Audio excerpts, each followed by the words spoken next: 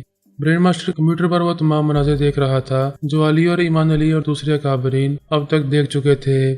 اسے دیکھ کر بھی یقین نہیں آ رہا تھا۔ شدید حیرانی سے سوچ رہا تھا کہ جو کچھ دیکھ رہا ہوں وہ قصوں اور کہانیوں والی باتیں لگ رہی ہیں۔ پھر اس نے خود ہی تسلیم کیا کہ یہ کوئی قصہ کہانی نہیں ہے۔ ابھی تھوڑی دیر پہلے یہ جوبا میرے کمپیوٹر اسکرین پر آیا تھا۔ کیا وہ جانتا ہے کہ میری رہائش گاہ کہاں ہے اور کس کمرے میں کمپیوٹر رکھا ہوا ہے؟ اس نے میرا نام لے کر مجھے مخاطب کیا تھا۔ اس کا مطلب ہے وہ میرا نام، پتہ، ٹھکانہ سب کچھ جانتا ہے۔ پھر وہی سوال پیدا ہوا کہ کیسے جانتا ہے؟ یہ ایسے سوالات تھے جو اس کے اندر سے ابھر رہے تھے اور اس کا خون خشک کر رہے تھے۔ اسے اس بات پر ناز تھا کہ فرحات سمیت آج تک کوئی ٹیلی پیتھی جاننے والا اس کی خفیہ رہائش گاہ تک پہنچ نہیں پایا تھا۔ وہ ایک خفیہ پناہ گاہ میں اپنے بیٹے کے ساتھ بڑے اطمینان سے محفوظ رہتا تھا، لیکن اس عجوبے کی آمد نے اس کے سکون اور اطمینان کو غارت کر دیا تھا۔ کچھ زیادہ ہی تشویش میں مبتلا کرنے والی بات یہ تھی کہ وہ عجوبہ اس کی رہائش گاہ کے کمپیوٹر میں کیسے پہنچ گیا۔ کیا وہ آئندہ کامیابی کے ساتھ رپوش نہیں رہ سکے گا؟ ان سوالات کے جواب تک پہنچنے سے پہلے اس نے خیال خوانی کے ذریعے اپنے بیٹے سے کہا، فوراً ضروری سامان پیک کرو، تمہارے لیے خطرہ پیدا ہو گیا ہے۔ جہاں ہو وہاں سے نکل آؤ، میں ایک جگہ کا پتہ بتا رہا ہوں، وہاں پہنچو، میں تم سے وہیں ملوں گا۔